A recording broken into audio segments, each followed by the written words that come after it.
안녕하세요. 부자 오빠입니다. 오늘 너무 중요한 이슈가 있어서 그냥 넘어갈 수가 없겠네요.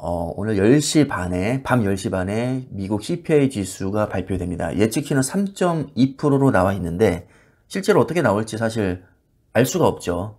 그래도 대략적으로 상황을 예측해보자면 만약에 예측치보다 높게 나오면 아무래도 증시에는 악재로 작용할 겁니다. 왜냐하면 지금 우리는 금리 인하를 기대하고 있는데 예측치보다 높게 나오면 인플레이션이 생각보다 안 잡히고 있다는 얘기잖아요. 인플레이션이 아직 안 잡히고 있는데 금리를 인하해버리면 불난집에 부채질하는 격이거든요. 만약에 예측치보다 높게 나오면 당연히 연준에서는 우리가 금리 한 3월쯤에 내리려고 했는데 안 되겠어. 인플레이션 생각보다 안 잡히네.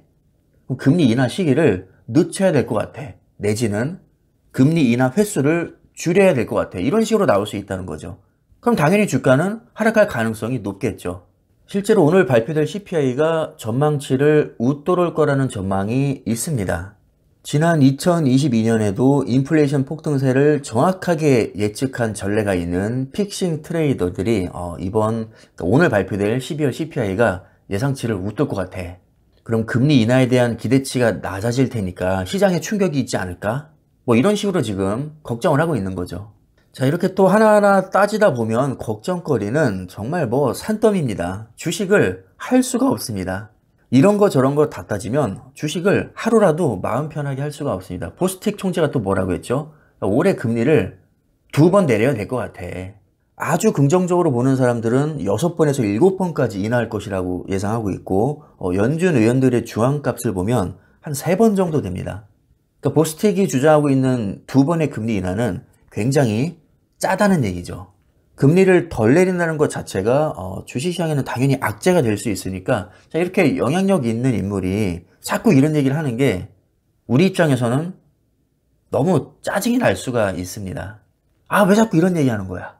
봄원은 한술 더 떠서 아직 금리를 인하할 상황이 아니다. 아예 금리 인하에 대해서 부정적인 입장입니다. 근데 우리가 곰곰이 한번 생각을 해보면 언제는 안 그랬나요? 이제 악재가 다 해소됐으니까 오를 일만 남았습니다.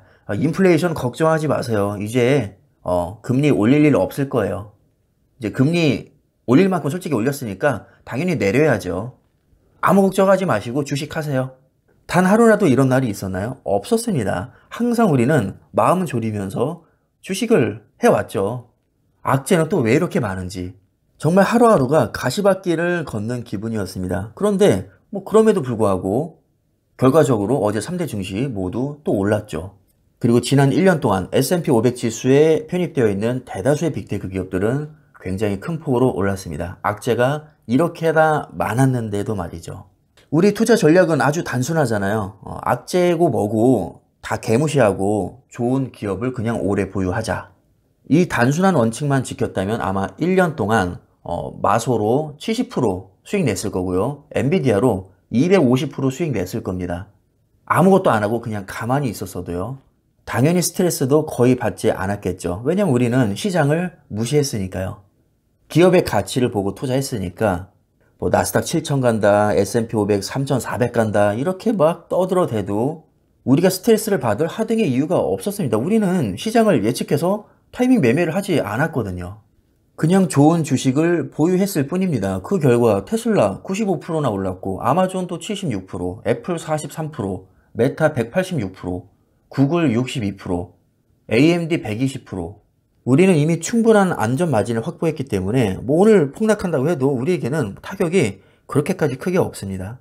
하지만 타이밍 매매를 하는 입장이라면 상황이 완전히 다르죠. 왜냐하면 그들 중 대다수는 지난 1년 동안 이렇게 큰 수익을 못 냈을 것이고요.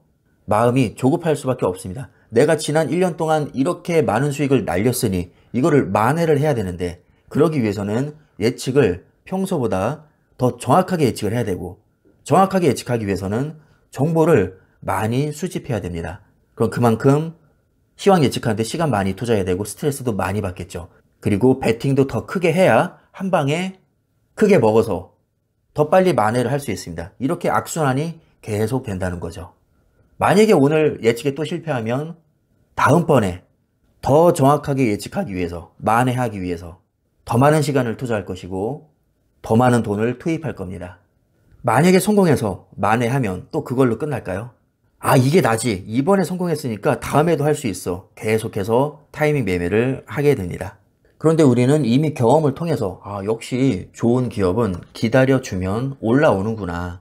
비관론 무시하고 그냥 홀딩했더니 양전이 됐거나 양전에 가까워졌거나 손실을 많이 회복할 수 있었어. 그럼 이 패턴이 앞으로도 반복될 테니까 한 5년 존버하면 지금보다는 그래도 수익이 많이 나 있지 않을까? 10년을 존버하면 더 많은 수익이 나 있을 거고 이런 식으로 투자 기간을 길게 가져갈수록 내가 잘 될 확률이 올라가지 않을까? 이걸 단순히 이론적으로 아는 것이 아닌 내가 실제로 경험을 했으니까 확신이 더 생길 수 있다는 거죠. 우리는 피터 린치가 왜 이런 말을 하는지 잘 이해하고 있죠. 걱정거리는 항상 존재합니다. 주식을 보유하고 있는 한 절대 벗어날 수 없습니다. 주식시장에서 여러분들이 알아야 하는 것은 두렵고 걱정되는 일들이 항상 일어난다는 것입니다. 여러분들이 해야 할 일은 이런 걱정들을 다 내려놓고 좋은 기업을 보유하고 좋아지는 기업을 공부하는 것입니다.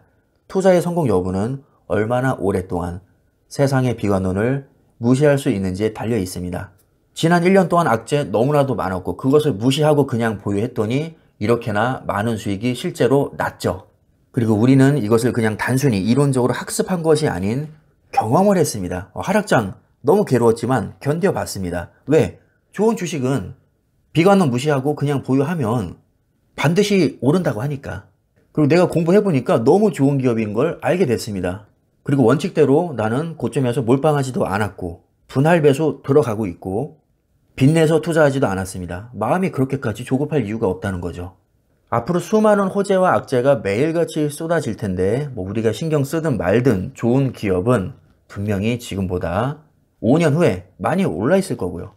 20년 후에는 더 많이 올라 있을 겁니다. 그럼 고민할 게 있나요? 그냥 계속 들고 가면 되는 거죠. 원칙만 잘 지키면 우리 투자가 망할 확률은 0.00001%도 안 된다고 봅니다. 항상 자신감 있게 긍정적으로 투자하시기를 바라겠습니다. 자, 마지막으로 멤버십 후원을 해주신 멘탈 잡자님께 감사의 말씀 드리면서 영상 마무리하도록 하겠습니다.